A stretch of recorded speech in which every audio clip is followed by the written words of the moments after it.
You are welcome into my channel M edu care. দেখো, আজ বাদে কাল তোমাদের অনেকেরই আহ, মাদ্রাসা সার্ভিস কমিশনে তোমরা কালকে পরীক্ষা দিবে, রিটেন পরীক্ষা হবে। কিন্তু কম করে 12,500 স্টুডেন্ট যারা পরীক্ষা দিতে পারবে না, সেই নিয়ে হাইকোর্ট কি জানালো একটু তোমাদের বিস্তারিত জানিয়ে দিচ্ছি। দেখো, শিক্ষক নিয়োগ পরীক্ষায় 12,544 জন রিজেক্টেড প্রার্থীদের নিয়ে হাইকোর্ট যা জানালো।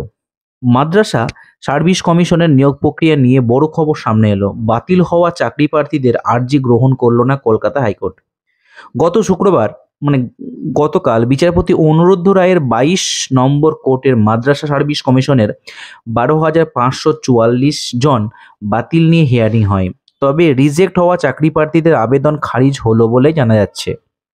3রা মার্চ আগামীকাল মাদ্রাসা সার্ভিস কমিশনে মেন পরীক্ষা হচ্ছে। বাতিল হওয়া চাকরি প্রার্থীরা পরীক্ষা দিতে পারবে না, এটা বড় দুঃখের খবর। দীর্ঘ প্রতীক্ষার পর অবশেষে মাদ্রাসা সার্ভিস কমিশনের নিয়োগ প্রক্রিয়া হতে যাচ্ছে। আগামী 3 মার্চ রাজ্য জুড়ে মেন পরীক্ষা নেওয়া হবে। তবে পরীক্ষার্থীদের একাংশ অভিযোগ করেন তাদের আবেদনপত্র বাতিল করা হয়েছে। এই নিয়ে পরীক্ষার্থীরা দিশেহারা, স্বাভাবিক ব্যাপার হবেই। এতদিন ধরে কষ্ট করার পরে তাদের যে এই মেন পরীক্ষা দিতে যাবে সেই সময় বাতিল হলেও কিন্তু একটা বড় অত্যন্ত দুঃখের বিষয়। মোট 12,544 জন পরীক্ষার্থী অ্যাডমিট কার্ড পাননি। ওয়েবসাইট তাদের আবেদন রিজেক্টেড দেখানো হচ্ছে।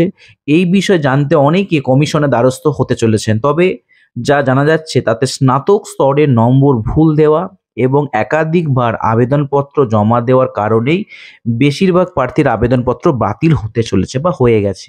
এরই মধ্যে রিজেক্টেড হওয়া প্রার্থীদের তালিকা প্রকাশ করলো মাদ্রাসা সার্ভিস কমিশন। কমিশনের ওয়েবসাইটে নামের তালিকা প্রকাশ করা হয়েছে। তালিকা দেখতে নিচের দেওয়া ক্লিকে গেলেই তোমরা দেখতে পাবে। রাজ্যের মাদ্রাসায় শিক্ষক নিয়োগের পরীক্ষার দিন ঘোষণা করেছে মাদ্রাসা সার্ভিস কমিশন বা এমএসসি। জানুয়ারি মাসে নেওয়া হয়েছে টেট পরীক্ষা। অন্যদিকে মেন বিষয়ের পরীক্ষা নেওয়া হবে আগামীকাল 3রা মার্চ। দীর্ঘদিন নিয়োগ না হয় শিক্ষকের অভাবে ধুঁকছে রাজ্য সরকারি মাদ্রাসাগুলো।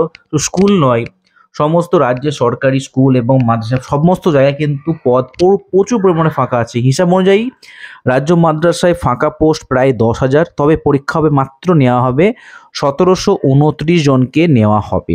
তাহলে তোমরা যারা পরীক্ষা দিতে পারছো তাদের জন্য সুখবর, এবং যারা পরীক্ষা দিতে পারছো না তাদের জন্য দুঃখেরই খবর। তবু তোমরা নেক্সট টাইম ভালোভাবে তৈরি হবে, ভালোভাবে পরীক্ষা দেওয়ার জন্য।